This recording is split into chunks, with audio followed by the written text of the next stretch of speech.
be honest, longer than I want, because I was ready to come here with the detonation thing and just blow it up, because I've done that.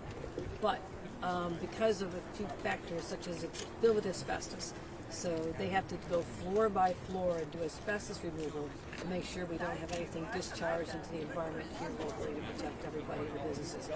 And also Amtrak, they can't work at night. So because of the Amtrak trains coming through. So there are some restrictions. So we're shooting for late spring next year to be done. And then I want to keep working with the county and the city to find out what the vision is. You know, I don't dictate what the community should do. I just support them. And so it's part of our reimagining efforts that we kicked off a few days ago. I was there for the opening and talked about how we're going to allocate the $400 million to revitalize this fantastic place. So it's all good. All good. Any other on topics? Yeah, any ideas of what this site will look like?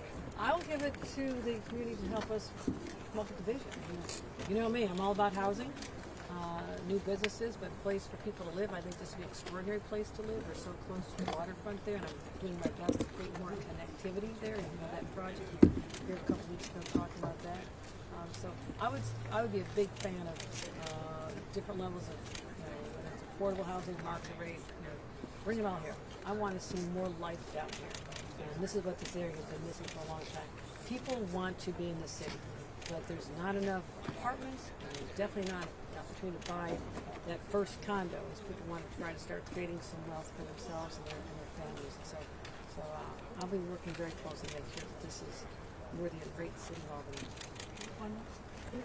Governor, you spoke yesterday about the differences between your deployment of the National Guard and President Trump's deployment of the National Guard. My question is on the New York City subways. How long do you intend on keeping the National Guard there, and what do you want to see before you wind that down? No, they have been scaled back in different ways. What I have now been doing is, because I committed the dollars to pay for NYPD police officers on every train on the overtime, not one but two, we're covering that overtime cost and have been for quite some time now. And that has also relieved some of the pressure. And I think that's a huge factor in driving down the crime rate, because really most crimes are committed during nighttime hours. We just fewer people on the train, people can get away with it. So, plus every single train now, and I directed this, has a camera on it. I mean, we didn't have that before.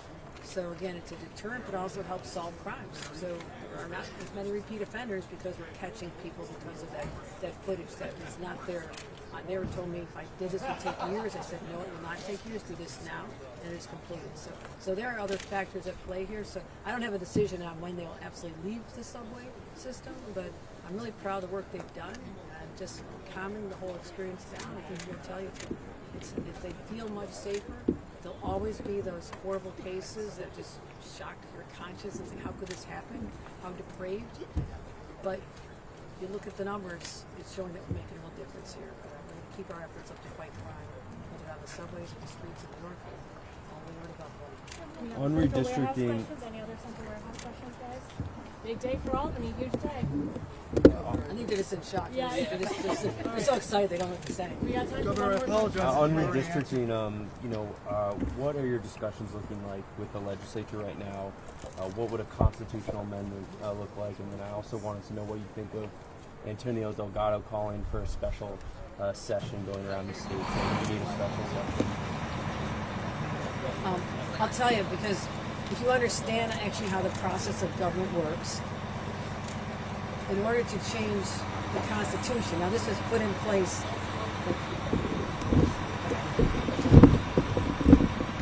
in 2014, my predecessor and the good government groups and the legislature decided that there should be an independent redistricting commission. Take the politics out of politics. You can decide whether that was a good idea or not, but a lot of states were not doing that, and as a result, we've been, in my judgment, disadvantaged. We've seen the results of that. But it is now part of the Constitution. It went to the voters. It's in the Constitution. So in order to change the Constitution, we need 2 consecutive sessions of the state legislature. So let me explain. We're in a session of 25, 26 right now, so you can do what you want to do in 25 or 26. It'll have the same results. That's why there's no urgency. You can have I can do this January 1. It makes no difference. I do that or September 1. We'll do it then. We'll do it again in the 27, 28 session. And I've believe it'll be successful, then it goes to the voters. The voters will ultimately decide this in the fall elections of 27. And then that creates the opportunity to do what I really want to do here, is allow us to fight fire with fire and let us redraw those lines. And that'll be in place for the 2028 congressionals. Right now, we're on a path to have it not happen until 2032, so I could shave those years off. Everyone says, why don't you do what Gavin Newsom does? Gavin Newsom has a very different situation, because I would. But I have to change, have the Constitution changed, and also the voters approve that change before I can do that. Now, is this the way it should always be? No. I didn't ask for this. I wish everybody played fair. But if you're going to change the rule of the game in the middle of it, then I'm not sitting on the sidelines and letting that happen.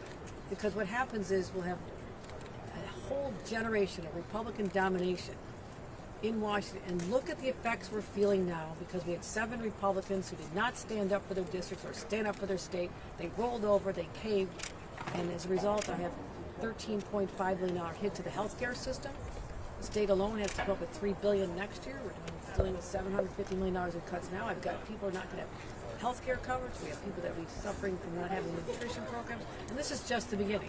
So we need to be able to have balance in government in Washington, have common sense voices that actually look out for people the way we do here in the state of New York. And that's why I'm involved in this fight and leading the charge along with some of my other governors. And so I am very passionate about this.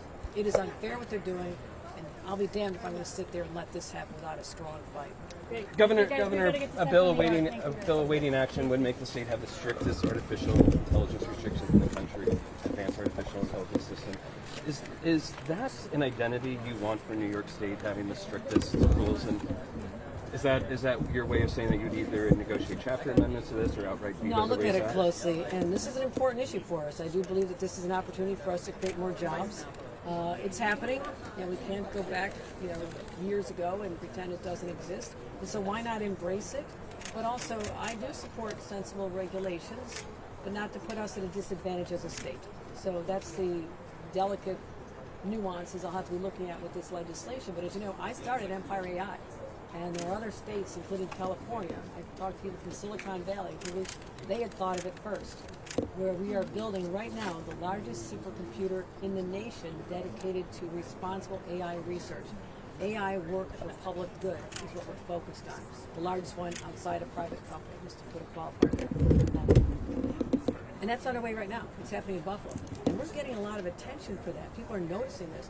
I will tell you that we have researchers and PhD candidates that are now deciding to come to New York because of that opportunity, where universities that are contributing to the system, and we have all of CUNY and SUNY schools, as well as our major significant universities, are all part of this consortium, partially funded by the private sector.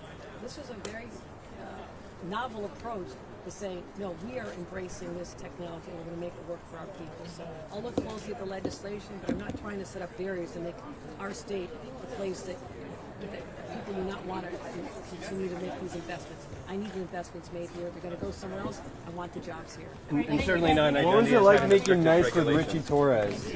What was that like? He's a good guy, he's a good guy.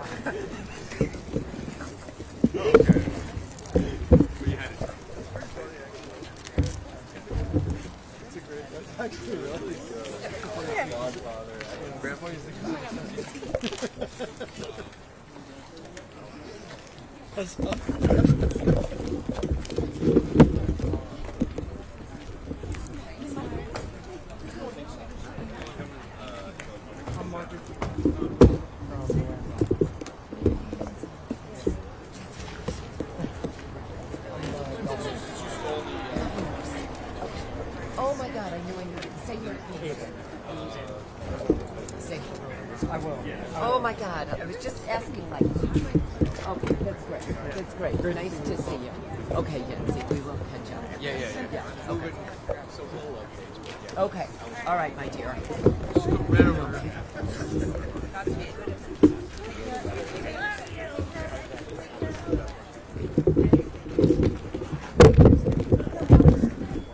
Alex got married on Saturday. And nobody's been more glad to see the wedding over with because Alex has been the most stressed out man in the office. I know, he And was we're, saying, like, flowers were really expensive.